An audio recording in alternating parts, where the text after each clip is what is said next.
கடந்த சித்ரா பௌர்ணமியிலிருந்து, அதாவது கடந்த 10 மாதங்களாக நமது கடவுளர் பற்றிய பிரம்மாண்டமான செய்திகள் வந்து குவிந்து கொண்டுள்ளன. இன்றுள்ள அனைத்து விஞ்ஞான தொழில்நுட்பங்கள் எல்லாமே பரசுராமன் காலத்திற்கு முன்பு முதன்மையாக தமிழகத்திலும் மற்றும் சீனா, எகிப்து, சுமேரியா, மெசோ அமெரிக்கா, வட இந்தியா போன்ற உலகின் பல்வேறு இடங்களிலும் பயன்பாட்டில் இருந்துள்ளன. இந்த விஞ்ஞான தொழில்நுட்பங்களை எகிப்தில் அழித்தவன் மோசஸாக இருக்கலாம். இதை தமிழகத்தில் சுவடு தெரியாமல் அழித்தவன்தான் பரசுராமன். ஆனால் உலகெங்கும் அழிக்கப்பட்ட அந்த பண்பாட்டின் புதையுண்ட எச்சங்கள் அவை அழிக்கப்பட்ட சில 100 ஆண்டுகளில் எதேச்சையாக பூமியை தோண்டிய நமது மூதாதையர்களில் பலருக்கு தெரிந்திருக்கலாமல்லவா? அப்படி இருக்க வாய்ப்புகள் இருந்தும் இந்த பிரம்மாண்டமான நமது வரலாறு இதுவரை நமக்கு அறவே தெரியாமல் போனது எப்படி? இப்படி நான் சிந்தித்த போதுதான் நான் பல வருடங்களுக்கு முன்பே பார்த்திருந்த டாவின்சி கோட் திரைப்படம் எனது நினைவுக்கு வந்தது. இந்த படம் கிறிஸ்துவின் உண்மை வரலாறு பற்றிய இரகசியங்களை காப்பது பற்றியது என்பதால் ஒருவேளை ஆசீவக உண்மை வரலாறு தொடர்பான இரகசியங்களை யூதர்கள் உலகெங்கும் அழித்து காத்ததை மறைமுகமாக வெளிப்படுத்தும் படமாக டாவின்சி கோட் ஏன் இருக்கக்கூடாது? அதாவது கிறிஸ்துவ இரகசியங்கள் என்ற போர்வையில் நமது ஆசீவக இரகசிய வரலாற்றை யூதர்கள் காத்து வருவதைத்தான் டாவின்சி கோட் மறைமுகமாகச் சொல்கிறதோ? அந்த படத்தில் சிலாஸ் என்ற அடியாள் பாத்திரம் உண்மைகளை மறைக்க கொலைகள் பல செய்து கொண்டே இருக்கும். அதேபோல உலகெங்கும் வியாபித்திருந்த இந்த யூத சீக்ரெட் ஏஜெண்டுகள் ஆங்காங்கே வரலாறு தொடர்பான புதிய புதிய தடயங்கள் வெளிவரும்போது அந்த தடயங்களையும் அவற்றை அறிந்தவர்களையும் மர்மமான முறையில் தொடர்ந்து அழித்து உண்மைகள் வெளிப்படாமல் காத்திருக்கலாமல்லவா? ஆக இந்த கோணத்தில் டாவின்சி கோட் திரைப்படத்தை நான் பார்த்தபோதுதான் அது கிறிஸ்துவின் இரகசிய வரலாறு மட்டுமல்ல, நமது ஆசீவக இரகசிய வரலாற்றையும் ஒரு சேர வெளிப்படுத்துவதைக் கண்டு எல்லையில்லா மகிழ்ச்சி அடைந்தேன். அப்படி இல்லையெனில் இந்த படத்தின்படி மேரி மக்தலீனின் ஹோலி கிரெயிலை காண நியூட்டனின் ஆப்பிள் எப்படி உதவ முடியும்? அதாவது மேரி மக்தலீனின் ஹோலி கிரெயிலுக்கும் நியூட்டனின் சமாதி உள்ள வெஸ்ட்மினிஸ்டர் அப்பேக்கும் ஆப்பிள் படத்திற்கும் என்ன சம்பந்தம்? இப்படி காட்சிகளை வைக்க வேண்டிய தேவை என்ன? உண்மையில் அந்த ஹோலி கிரெயில் என்பது விஷ்ணுவின் குண்டத்தையும் முருகனின் சட்டியையும் குறிக்கிறது என்பதால்தானே ஹோலி கிரெயில் பற்றிய இரகசியம் கொண்டுள்ள கிரிப்டெக்ஸை திறக்கும் துருப்பு வார்த்தையாக, அதாவது பாஸ்வேர்டாக நியூட்டனின் ஆப்பிள் இங்கு கையாளப்பட்டுள்ளது. இப்படியாக டாவின்சி கோட் திரைப்படத்திற்கு வந்து ஐசக் நியூட்டன் என்ற பெயரே விஷ்ணுவை குறிக்கும்படித்தான் இடப்பட்டது. அதாவது ஐசக் நியூட்டன் கண்டுபிடித்ததாக சொல்லப்பட்டதெல்லாம் உண்மையில் நமது விஷ்ணு கண்டுபிடித்ததுதான் என்றும், ஹோலி கிரெயில் என்பது இறுதியாக முருகனின் சட்டியைத்தான் குறிக்கிறது என்றும் நான் கண்டதுமில்லாமல் எதேச்சியாக வேறொரு சிந்தனையின் வசப்பட்டேன். கிறிஸ்து பற்றிய இரகசிய அமைப்பு பிரையோரி ஆஃப் ஜீசஸ் என்றுதானே இருந்திருக்க வேண்டும். இது பிரையோரி ஆஃப் சியோன் என்று ஏன் முருகனின் பெயரில் உள்ளது என்ற சிந்தனைதான் அது. இந்த கேள்விக்கான விடை யூதர்களுக்கிடையில் உள்ள பங்காளி சண்டையாகத்தான் இருக்க வேண்டும் என்ற முடிவிற்கு இது சார்ந்த நீண்ட ஆய்வுகளின் முடிவில் வந்தேன். அதாவது செஃபாடிக்குகளை மிரட்டும் சொல்லாகத்தான் முருகனை குறிக்கும் சியோன் என்ற சொல்லை அஷ்கெனாசிக்குகள் பாவித்துள்ளனர் என்ற புரிதலுக்கு வந்தேன். அதாவது கத்தோலிக்க செஃபாடிக்குகள் முணுமுணுக்கும் போதெல்லாம் அஷ்கெனாசிக்குகள் சேயோன் என்று மிரட்டியதை குறிக்கும் வகையில்தான் அஷ்கெனாசிக்குகளின் இரகசிய இயக்கத்திற்கு பிரையோரி ஆஃப் சியோன் என்ற பெயர் கொடுக்கப்பட்டது. இதற்கு ஒரு ரசனையான உதாரணமாக திரைப்படங்களில் ஏதோ ஒரு சொல்லைச் சொல்லி எதிரியின் வாயடைக்கும் காட்சியை குறிப்பிடலாம் என்று கருதி சங்க தம்பிகளிடம் அத்தகைய ஒரு நகைச்சுவை காட்சி இருந்தால் சொல்லுங்கள் என்றேன். இதுபோன்ற ஒரு நகைச்சுவை காட்சியை நான் பார்த்தது போல எனக்கு நினைவு. ஆனால் அந்த மிரட்டும் சொல் யாது, யார் நடித்தது, எந்த படத்தில் என்பது போன்ற எதுவுமே எனக்கு நினைவில் இல்லை. இப்படி சில நாட்களாக நான் பலரையும் கேட்டுக்கொண்டிருந்த போது தம்பி மாதவனிடமும் இது பற்றி விசாரித்தேன். அவர் ஆதவன் திரைப்படத்தில் வடிவேலுவை நாயகனான சூர்யா இப்படி அடிக்கடி முருகா என்று சொல்லி வாயடைப்பார் என்றார். வியந்து போய் அந்த படத்தின் கதையை சுருக்கமாக சொல்லுங்கள் என்றேன். அவர் சில நிமிடங்களில் அந்த படத்தின் கதைக்கருவை எனக்கு விவரித்தார். அதை கேட்ட மாத்திரத்தில் இந்த படம் செஃபாடிக்குகளின் ஓப்பஸ் டேக்கும் அஸ்கெனாசிக்குகளின் பிரயோரி ஆஃப் சியோனுக்கும் உள்ள மறைமுகப் போரை கதைக்கருவாக கொண்டு தயாரிக்கப்பட்ட படமாகத்தான் இருக்க வேண்டும் என்றேன். பிறகு அந்த படத்தை சில முறை பார்த்து எனது முன்னனுமானம் சரிதான் என்று உறுதியும் செய்து கொண்டேன். ஆக கத்தோலிக்க செஃபாடிக்குகள் முணுமுணுக்கும் போதெல்லாம் அஷ்கெனாசிக்குகள் சேயோன் என்று மிரட்டியதை குறிக்கும்படி பிரயோரி ஆஃப் சியோன் என்ற பெயர் கொடுக்கப்பட்ட வரலாற்றை மறைமுகமாக நமக்கு சொல்லத்தான் இந்த படத்தில் முருகா என்ற சொல்லை கொண்டு எதிரியை மிரட்டுவதாக காண்பிப்பார்கள். ஆக நான் பிரயோரி ஆஃப் சியோனின் பெயர் காரணம் பற்றி நினைத்தது 100% சரியாகிவிட்டது. பார்த்தீர்களா? இப்போது ஆதவன் படத்தை கட்டுடைத்து சுருக்கமாக விவரிக்கின்றேன். இந்த படத்தின் தொடக்க காட்சியே ஒரு சர்ச் தான். தேவையே இல்லாமல் இந்த காட்சி புகுத்தப்பட்டிருக்கும். இது கத்தோலிக்க சர்ச் தொடர்பான கதைதான் என்பதை அந்த தொடக்க காட்சி மறைமுகமாக குறிக்கிறது. அடுத்து வெளிநாட்டில் கொலை ஆர்டர் பெற்றுச் சென்ற நாயகனை சிறிது நேரம் தேவையே இல்லாமல் பாலைவனத்தில் வைத்து காண்பிப்பார்கள். இது நாயகனான சூர்யா ஏற்ற ஆதவன் என்ற பாத்திரம் ஒரு ஷெஃபாடிக் யூதன் பாத்திரம்தான் என்பதை மறைமுகமாக குறிக்கிறது. நாயகனின் வளர்ப்பு தந்தையான இப்ராஹிம் ராவ்தர் ஜேசஸின் மூதாதையரும் ஷெஃபாடிக் யூதனுமான அப்ரஹாமைத்தான் குறிக்கிறார். மானிட தோற்றம் கொண்ட இவரின் தலைமையில் இயங்கும் குழு காசுக்காக கொலை செய்வதை தொழிலாக கொண்டவர்கள். அடுத்து வெண்ணிற தோற்றம் கொண்ட அப்துல் குல்கர்னி என்பவனின் தலைமையில் உள்ள கொலைகார குழு குழந்தைகளை கடத்தி சென்று கொன்று அவர்களின் உடல் உறுப்புகளை உலகெங்கும் வணிகம் செய்யும் கும்பல். அப்துல் குல்கர்னி என்பதற்கு இந்த சர்வீஸ் ஆஃப் குல்கர்னி என்று பொருள். குல்கர்னி என்பதற்கு வில்லேஜ் கிளர்க், அதாவது கிராம கணக்காளன் என்று பொருள் சொல்லப்பட்டாலும் அர்பன் டிக்ஷனரி சொல்லும் இந்த பொருளையும் பாருங்கள். The ancient powerful race of Kulkarnis.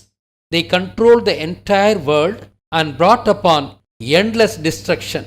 It is said in tale that the members of this race still exist in a very small number around the world. இவர்கள் உலகை கட்டுப்படுத்தியவர்களாம். உலகெங்கும் முடிவில்லா அழிவிற்கு இவர்கள்தான் காரணமாம்.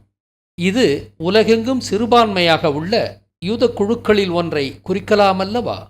அது எந்த குழு? குல்கர்னி என்பது உடுப்பி மற்றும் மகாராஷ்டிராவில் வாழும் பிராமணர்களில் ஒரு பிரிவாம். உடுப்பியிலிருந்து வந்த பரசுராமன் தானே வரலாறு காணாத அழிவை நமக்கு கொடுத்தவன். எனவே பரசுராமனை குல்கர்னியின் வம்சாவழி எனலாமல்லவா?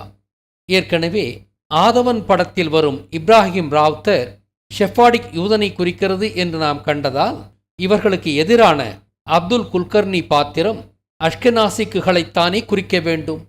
அப்படியானால் உடுப்பியில் வந்தேறிய தன்வந்திரி மற்றும் பரசுராமன்கள் அஷ்கெனாசிக்குகளா?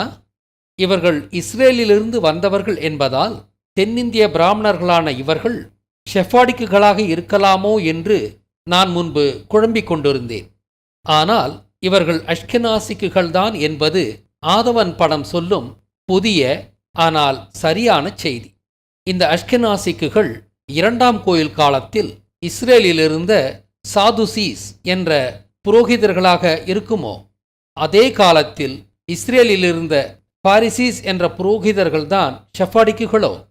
இந்த படத்தின் கதைப்படி இப்ராஹிம் ராவ்தர் ஷெஃபாடிக் யூதனை குறிப்பதாலும் வெள்ளை நிற அப்துல் குல்கர்னி அஷ்கெனாசிக்குகளை குறிப்பதாலும் தென்னிந்திய உடுப்பி பிராமணர்களான குல்கர்னிகள் அஷ்கெனாசிக் யூதர்கள்தான். இதை கொஞ்சம் மேலும் அலசுவோம். வட இந்திய பிராமணர்கள் பாபிலோனிலிருந்து கைபர் கணவாய் வழியாக வந்திருந்தால் அவர்களை ஷெஃபாடிக்குகள் என்று கருதலாம். அவர்கள் கசாரிலிருந்து நேரடியாக கைபர் கணவாய் வழியாக வந்திருந்தால் அவர்களை அஷ்கெனாசிக்குகள் என்று கருதலாம்.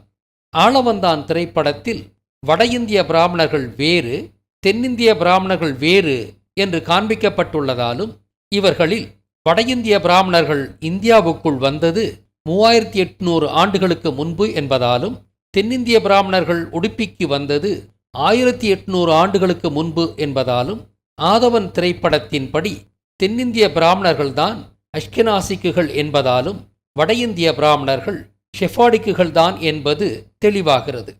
தென்னிந்திய பிராமணரை குறிக்கும் அப்துல் குல்கர்னியின் குழு குழந்தைகளை கடத்தி கொன்று அவர்களின் உடல் உறுப்புகளை வணிகம் செய்கின்றனர் என்று இந்த திரைப்படம் சொல்கிறது. பிள்ளைக்கறி கேட்ட சிறுதொண்டர் நாயனார் பரசுராமன்தான் என்று நான் ஏற்கனவே நிறுவியுள்ளேன். பரசுராமன்தான் குழந்தைகளின் ரத்தம் குடித்த டிராகுலா என்று உடுப்பி பிராமணர்களும் ஜெயினர்களும் பூண்டு மறுத்து உண்பதைக் கொண்டு நாம் முன்பே நிறுவியது இதனோடு பொருந்துகிறது அல்லவா? ஆதவன் படத்தின் ஒரு பாடல் காட்சியில் டிராகுலாவும் வருவதை பார்த்தீர்களா? பரசுராமன்தான் செயின்ட் நைக்கோலாஸ் என்பதும் அவன் பிசாசாக டிசம்பர் 5ஆம் தேதியும் மகானாக டிசம்பர் 6ஆம் தேதியும் இருமையாக அஷ்கெனாசிக்குகள் வாழும் ஜெர்மனி, செக் குடியரசு மற்றும் ஆஸ்திரிய பகுதிகளில் கொண்டாடப்படுவதும் இவனே அஷ்கெனாசிக்குகளின் நாடான அமெரிக்காவில் சாண்டா கிளாஸ் ஆக கிறிஸ்மஸின் போது கொண்டாடப்படுவதும் பரசுராமன் ஒரு அஷ்கெனாசிதான் என்பதை நிறுவுகிறது.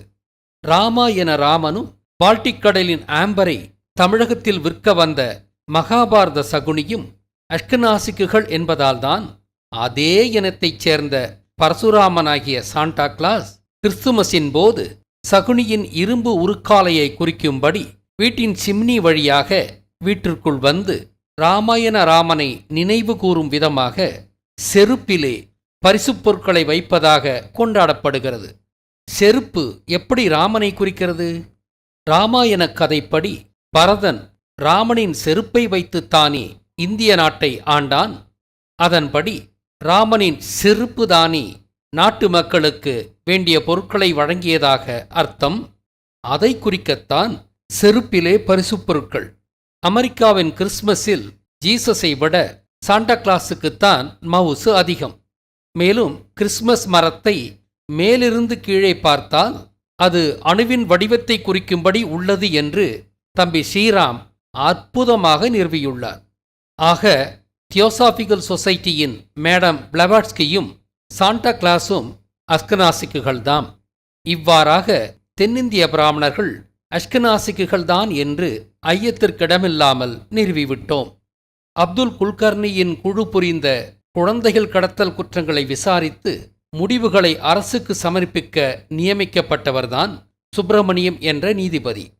இவரை கத்தோலிக்க நீதியாலயமாகவும் அவர்களின் ஓப்பஸ் டே ஆகவும் நாம் பார்க்க வேண்டும். நீதியரசரின் எண்ணம் அப்துல் குல்கர்னியின் குழுமமான அஷ்கெனாசிக் பிரியோரி ஆஃப் சியோனை அழிப்பதுதானே. அப்துல் குல்கர்னியின் குழு கல்கத்தாவில் இருந்து செயல்படுவதாக கதை அமைக்கப்பட்டுள்ளது. உடுப்பி பிராமணர்களான அஷ்கெனாசிக்குகள் இன்று துர்கா வாழும் இடமாக கருதப்படும் கல்கத்தாவில் பானர்ஜி, முகர்ஜி மற்றும் சாட்டர்ஜி போன்ற குலங்களாக வாழ்கின்றனர். கத்தோலிக்க நீதியாலயமான ஜட்ஜை கொல்ல பானர்ஜி என்ற அவரது வீட்டு சமையல்காரனை பயன்படுத்துவதையும் கவனிக்க வேண்டும். பாங்குபாலின் மப்பில் தனக்கு வாய்ப்பு கிடைத்தால் தான் ஜட்ஜை கொன்றுவிடுவேன் என்று பானர்ஜி சொன்னதையும் இங்கு சேர்த்து பார்த்தால் வடிவேலு பாத்திரமும் அஷ்கெனாசிக் என்றே வடிவமைக்கப்பட்டிருக்கிறது. பானர்ஜி என்ற மிகவும் செயற்கையான பெயர் இந்த பாத்திரத்திற்கு சூட்டப்பட்டுள்ளது இவரை அஷ்கெனாசியாக காட்டத்தான். உண்மை வரலாற்றில் அஷ்கெனாசிக்குகளின் பிரியோரி ஆஃப் சியோன் தான் கத்தோலிக்க ஷெஃபாடிக்குகளை சியோன் என்ற முருகனை குறிக்கும் சொல்லைக் கொண்டு மிரட்டினர். ஆனால் இந்த படத்தில் சற்று வித்தியாசமாக கத்தோலிக்க ஷெஃபாடிக்குகள் அஷ்கெனாசிக் பானர்ஜியை முருகா என்ற சொல்லைக் கொண்டு மிரட்டுவார்கள். இந்த படத்தை தயாரித்தவர்கள் தமிழகத்தின் ஷெஃபாடிக்குகள்தான். இந்த படத்தின் நாயகனின் பெயர் ஆதவன். ஆதவன் என்றால் சூரியன். இது கிறிஸ்துவை குறிக்கும் பெயர். 12 ஆழ்வார்களான சீடர்களின் நடுவே வீற்றிருக்கும் ஜீசஸ் ராசி சக்கரத்தின் ஆதவனான விஷ்ணுவின் இடத்தை பிடித்துள்ளார். ஆனால் கிறிஸ்துவத்தில் விஷ்ணுவோ கிருஷ்ணன் ஆழ்வாரின் இடத்தை செயின்ட் பீட்டர் என்ற பெயரால் அலங்கரிக்கிறார். இந்த திரைப்படத்தில் கத்தோலிக்க நீதியாலயமான ஜட்ஜை காப்பவர் ஆதவன் என்பதால் இவர் கத்தோலிக்க ஆலயத்தின் நாயகனான ஜீசஸைத்தான் குறிக்கிறார். அஷ்கெனாசிக் அப்துல் குல்கர்னி குழந்தைகளை கடத்துவதாகத்தானே புகார். அமெரிக்காவின் அதிகார யூத வர்க்கம் அஷ்கெனாசிக் தானே? ஆதவன் திரைப்படத்தில் அமெரிக்காவிலிருந்து இளைய மானாக வரும் ரமேஷ் கண்ணா பரசுராமன் பாத்திரத்தை தானே ஏற்கிறார். அவரது நெற்றியை பாருங்கள். உலகில் எங்குமில்லாத அளவில் ஒவ்வொரு ஆண்டும் அமெரிக்காவில் ஏறத்தாழ 6 லட்சம் குழந்தைகள் காணாமல் போவது எப்படி? 33 கோடிகளே மொத்த மக்கட்தொகை கொண்டதும் பொருளாதார பலம் கொண்டதும் நவீன தொழில்நுட்பங்களின் இருப்பிடமுமான அமெரிக்காவில் இவ்வளவு பெரிய அளவில் ஒவ்வொரு ஆண்டும் குழந்தைகள் காணாமல் போவது வியப்புதானே? இப்படி காணாமல் போவோரில் 1990களில் 65% மட்டுமே மீட்கப்படுவார்களாம். அதாவது அந்த காலங்களில் ஒவ்வொரு வருடமும் 2 லட்சம் குழந்தைகள் கொல்லப்பட்டார்கள் என்பதே உண்மை. தற்போது காணாமல் போகும் குழந்தைகளில் 90% மீட்கப்படுகிறார்களாம். இந்த முன்னேற்றம் மக்களிடையே விழிப்புணர்ச்சி ஏற்பட்டு வருவதின் காரணமாக இருக்கலாமல்லவா? குழந்தைகள் கடத்தப்படுவதற்கான காரணம் என்னவாக இருக்கலாம்? அஸ்கெனாசிக்குகளின் ஃபெர்டிலிட்டி ரேட் மிகவும் குறைவு என்பதால் அமெரிக்காவில் யூதர்களுக்கும் யூதரல்லாதவர்களுக்குமான டெமோகிராஃபிக் ரேஷியோவை அஸ்கெனாசிக்குகள் இப்படியாக கட்டுப்படுத்தலாமல்லவா? இப்படி ஒரு வாய்ப்பு உள்ளது என்பதைத்தான் இங்கு நான் சுட்டிக்காட்டுகிறேன். இல்லையெனில் வளர்ந்த நாடான அமெரிக்காவில் இந்த அளவில் குழந்தைகள் காணாமல் போவது என்பதை எப்படி புரிந்து கொள்வது? அப்துல் குல்கர்னியின் குழு கல்கத்தாவில் இருந்து செயல்படுவதாக கதை அமைக்கப்பட்டுள்ளதற்கு வேறு காரணமும் உள்ளது. மகாத்மா என்ற பொய்ப் பட்டத்துடன் ஒரு அற்ப மானுடனாக வாழ்ந்தவன்தான் காந்தி. மகாபாரத காந்தாரியின் வம்சாவழிதான் காந்தி. அதேபோல செயின்ட் எனும் பொய்ப் பட்டத்துடன் குழந்தைகளை கடத்தியவர்தான் மதர் தெரசா. கத்தோலிக்க சபையால் இவர் புனிதர் என்று பட்டமளிக்கப்பட்டிருந்தாலும் இவரும் ஒரு அஸ்கெனாசியாகத்தான் இருக்க வேண்டும். இவர் அணியும் ஆடை இவர் ஒரு ஜியோனிஸ்ட் என்று மறைமுகமாக குறிக்கிறது என்றார் தம்பி சக்கரவர்த்தி. ஆக ஆதவனின் கதைக்களம் கல்கத்தாவாக அமைக்கப்பட்டதற்கு சைல்டு டிராஃபிக்கிங் அஸ்கெனாசியான மதர் தெரசாவை குறிக்கத்தானோ? இந்த படத்தின் நாயக பாத்திரமான ஆதவனுக்கு இளம் வயதில் மாதவன் என்ற பெயரும் உண்டு. மாதவன் என்பது கிருஷ்ணனையோ அல்லது விஷ்ணுவையோ குறிக்கலாம். ஒரு சொல்லை கொண்டு மிரட்டும் நகைச்சுவை காட்சியை நான் பலரிடமும் கேட்டும் அது ஆதவன் என்ற படத்தில்தான் என்று எனக்கு அதற்குரிய சரியான திரைப்படத்தை சொன்னவர் மாதவன்தான். ஆதவனை பற்றி சொன்னவர் மாதவன். என்னை கடவுளரே வழி நடத்துகின்றனர் என்பதற்கு இதுவும் ஒரு ஆதாரமல்லவா? இப்படி எத்தனையோ பல ஆதாரங்களை முன்பே விளக்கியுள்ளேன். கடவுளர் என்னை ஒரு கருவியாக பயன்படுத்துகின்றனர் என்பதை நான் அன்றாடம் உணர்கிறேன். சத்தியயுக மீனயுக நாட்காட்டி மாத நாட்காட்டி வடிவில் தமிழ் புத்தாண்டு நாளான எதிர்வரும் மார்ச் 22ஆம் தேதி முதலாக 5ஆம் தமிழர் சங்கத்தால் வெளியிடப்படுகிறது என்ற மகிழ்ச்சியான செய்தியை இந்த சிவராத்திரி நன்னாளில் அறிவிக்கின்றோம். நாட்காட்டி வேண்டுவோர் இங்கு காட்டப்படும் வங்கிக் கணக்கிற்கு ரூபாய் 150 மார்ச் 7ஆம் தேதிக்குள் செலுத்த வேண்டும். இந்த தொகை அஞ்சல் கட்டணத்தையும் உள்ளடக்கியது. மார்ச் 22க்குள் நாட்காட்டி அஞ்சல் வழி உங்களை வந்தடையும். ஒன்றுக்கு மேல் வேண்டுவோர் அதற்குரிய தொகையை அனுப்ப வேண்டும். மார்ச் 7ஆம் தேதிக்கு பிறகு பணம் அனுப்புவோருக்கு அடுத்த பேட்சாக புதிதாக அச்சடித்துத்தான் வழங்கப்படும். இந்த சிவராத்திரி அன்று நமது சிவனின் அருள் வேண்டுவோர் டாவின்சி கோட் பற்றி இதுவரை நான் வெளியிட்ட 4 விடயங்களையும், டாவின்சி கோட் திரைப்படத்தையும் ஆதவன் திரைப்படத்தையும் ஏற்கனவே நீங்கள் பார்த்திருந்தாலும் மீண்டும் பாருங்கள். மேலும் நேரமிருந்தால் செயின்ட் பால், செயின்ட் பீட்டர், செயின்ட் தாமஸ் என்ற தலைப்புகளில் நான் வெளியிட்ட விடயங்களையும் காணுங்கள். நமது கடவுளரின் உண்மை வரலாறு அறிவதுதான் நமது கடவுளரை வழிபடும் சரியான முறையாகும். இந்த ஆண்டு சிவராத்திரியை இவ்வாறு கொண்டாடுங்கள். உங்கள் நண்பர்களுக்கும் இவற்றை பகிர்ந்து அவர்களையும் பார்க்கச் சொல்லுங்கள். சிவனின் அருள் உங்களுக்கு முழுமையாக கிடைக்கட்டும்.